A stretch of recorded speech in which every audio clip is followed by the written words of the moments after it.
আরে রঘু, সারাদিন শুয়ে শুয়ে কি আকাশ দেখবে? ক্ষেত মজুরির কাজ করো না কেন? ঘরে চাল নেই, ডাল নেই, আমি কাকে বলবো এসব কথা?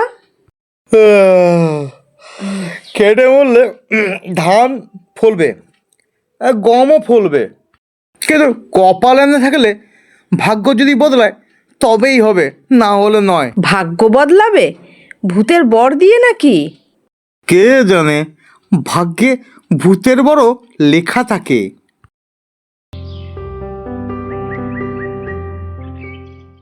এ দিল মুশকিল है जीना यहाँ, जरा हटके जरा बचके ये समसन मेरी जान।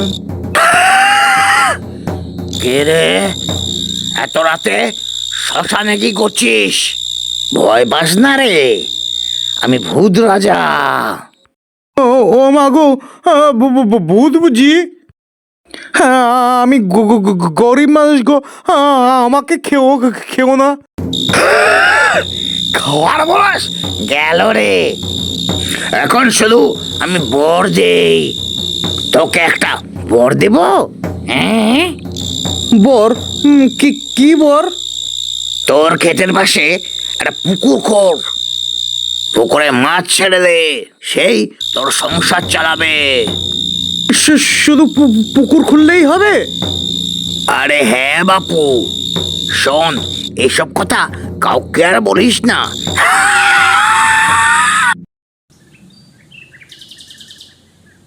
ওরে বাপরে, ভূত এসে বর দিল!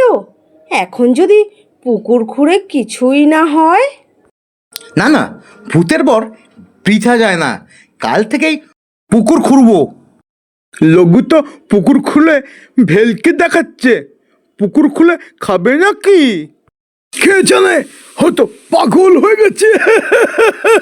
কি গো, রঘু নাকি আবার ভূতের বর পেয়েছে? পুকুর খুঁড়ে মাছ পাচ্ছে, তুমিও যাও ভূতের কাছে বর চাও। আমিও কি রঘুচ্ছে কম নাকি? হ্যাঁ, আজই রাত্রেবেলা যাবো শ্মশানে। কে আবার এলো রে? আমি হারু চাষা, রঘুকে বর দিয়েছো, আমাকেও বর দাও।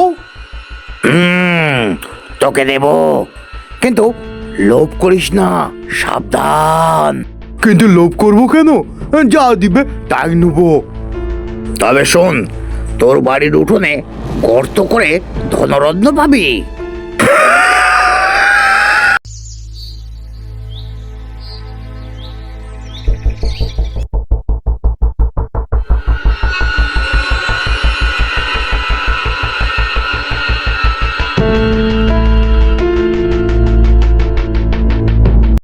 এ কি গো, ভূতের ফাঁকি!